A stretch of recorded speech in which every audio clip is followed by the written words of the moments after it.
Hi, I'm Dave from Military Antiques Toronto, and today we're going to be discussing some of the items that came in yesterday and some other purchases I've made. So, where to start? Well, let's start with the Pickelhaube on my left. So, Prussian 1-year volunteer. That's the wrong cockade, it's the wrong size, but you know what? It's all good. This plate has been on here forever and a day. You can see the imprint of how long it's been sitting there. The other thing to look at with these, this is a 1-year volunteer for a number of reasons. A, it's got metal chin straps, but also the liner is a private purchase, officer's type pattern. The thing to look for, the most important thing on all Pickelhaubes is look here for extra holes. Always look for extra holes. If there's extra holes, it's usually someone's messed with it and changed the plate. In this case, it hasn't been. It has a name inside. Unfortunately, I can't tell you who it was. It's very hard to research such information, but it's a nice 1-year volunteer with chin scales, pearl ring, detachable spike, as you can see, as it comes off and spins. There you go. Just a nice helmet. This is presently on the website because we had a chance to get to it. I picked up, this is a U.S. Air Force World War II A11 pilot's helmet, size large, as you can see by the label. What's nice about this is it has the wiring in it. Normally, you find them a lot of times, there's no wiring, there's no plug, there's no nothing. You just find an empty leather helmet.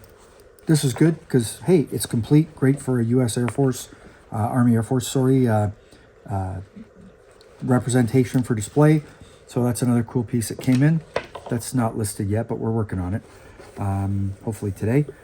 Ship's Pennant for HMCS Fort Francis for the Royal Canadian Navy from World War II. That's nice. I think that's already up on the website. We got that far. It's been busy. Trying to keep it in your head as to what's coming and what's going sometimes can be problematic.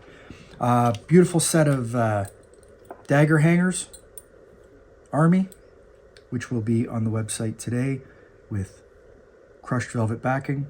Really nice deluxe set. Very nice condition. A lot of times these break. These are little spring-loaded pieces, which go for the loops on the hanger, on the scabbard. But you know what?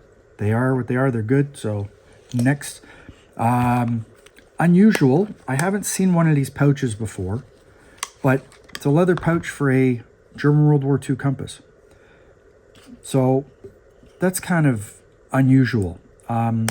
No markings. I'm going to have to do a little bit of looking that up, but I've never seen a leather pouch like this. You know what? I'm going to Google that or whatever and look it up. So there's that. This is just a replacement for the one I've sold.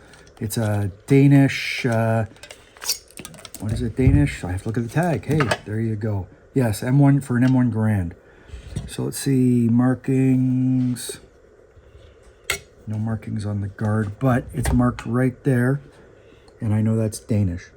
So that was made for the Danish Army, for their M1s. So there's that. This came in a while ago. I finally got around to photoing it. German Army belt buckle in steel and one in aluminum. So they're going on the website today. They came actually out of a museum a while ago, and I just found them on the floor and thought I should get them off the floor, so it's probably a good idea. So that way we can get the stuff photoed and listed. So now it's photoed. Now we're going to get it gone. This, you know, I'm not 100% sure. I'm pretty sure this is a sight off of an anti-tank piece. It's marked with a War Department stamp. So it's broad arrowed. Sorry, not War Department, it's broad arrowed. It's dated 1940. Now, the number on here does not match the number on the box, which is right there. But it's close. But more importantly, it's a nice sight. It's very clear, and I'm pretty sure it's for an anti-tank gun. I'm not 100% sure, but I'm sure someone will correct me. Dr. Google didn't give me any information, but I looked. This is beautiful. I found this in my stock as I was cleaning up. I didn't even realize I had it sitting there. Officer's plume for a Busby. Beautiful, just gorgeous. I can't tell you what regiment it is. Different regiments were different colors. This one's black and white, obviously, but I have the Plume tin with it, and that would be great on any Busby, because normally they're missing because they get thrown because they're kept separately. So that's a really nice piece. That is on the website already, so I don't expect that to last long because they're so few and far between.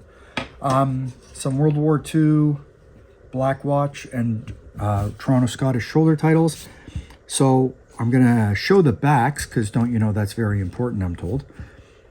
So if you look at the back there, those are proper backings for World War II made shoulder titles of this type. There's different types, of course. Toronto Scottish and the Black Watch. These ones are not starch backs, they're just standard backings. That's good, but hey, if there was in a book, you'd know the difference. Unfortunately, it's not. So there we're off to that. So then we have a Thompson mag pouch. Great, right? It is what it is. I didn't even open the clips to see if there's any markings on the inside.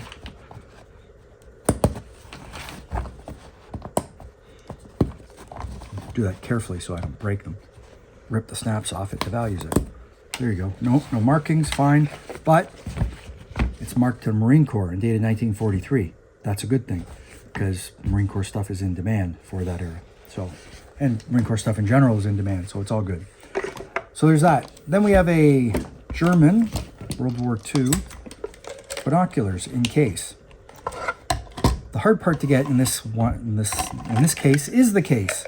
So it's a Bakelite case with all the leather.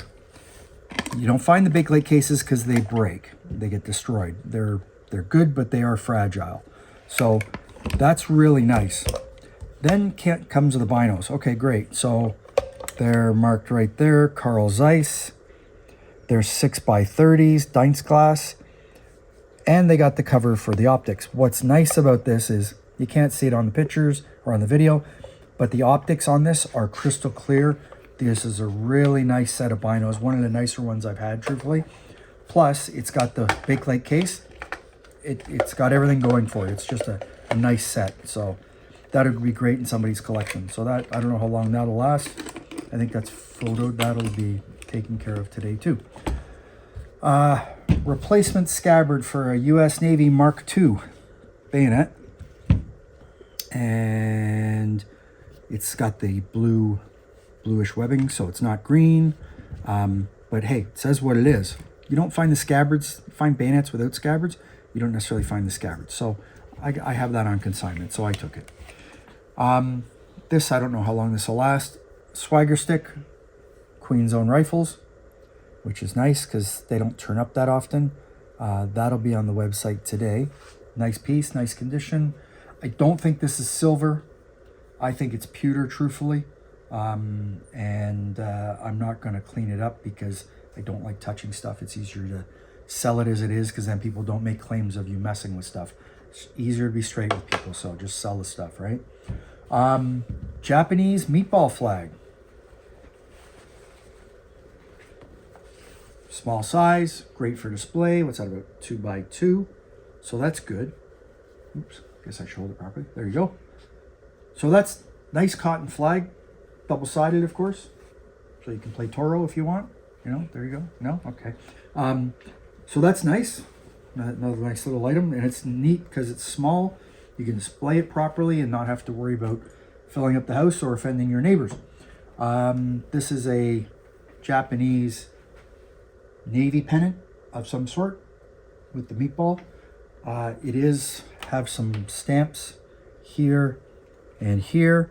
What the stamps say or mean, I honestly have no idea, but I do know someone who's going to be in probably today to sell me something, and I will show him and ask him what it says, and hopefully he'll have some idea, because honestly I don't know. Australian 1944, the D and D with the broad arrows, Australian, size 7 and 8, 1944. I assume jungle beret. Nice condition, not messed up, human size. So that's not something you find every day, but I'm not sure how much demand it is, so that'll get listed. This is stupendous, truthfully. Grand Mare, 1944, good date, 7 3/8, good size, mint unissued.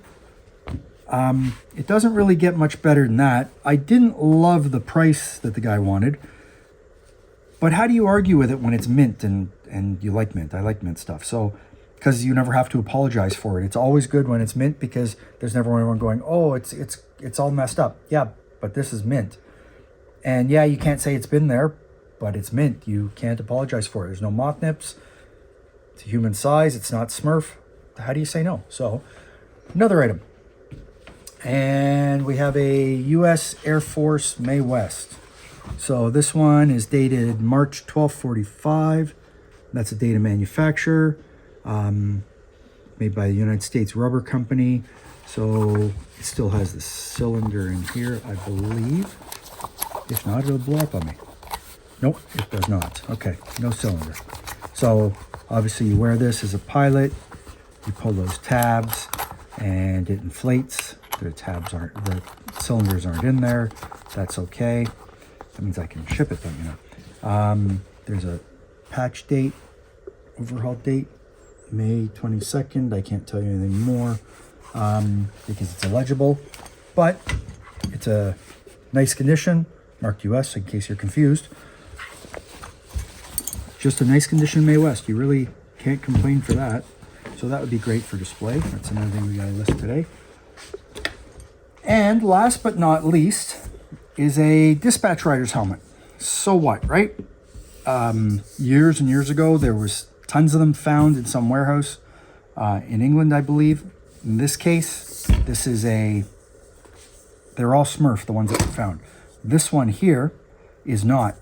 So for starters, it's got a C-Broad arrow right there. It's a stamp, but it is what it is. That's what they did. And then you get on the inside here, and it's dated 44, size 7 1/4, and it's mint unissued. The only thing wrong with it is storage wear on the rim from sitting on a shelf or a counter and the paint getting worn. Other than that, it's got some paint scuffs, but you can't complain for the condition of this. If you want a mint dispatch rider's helmet, this would be it. You find mint ones in Smurf sizes, but you don't find ones in human size, and you don't find ones that are C-Broad arrowed. So it's nice to find that. You know what?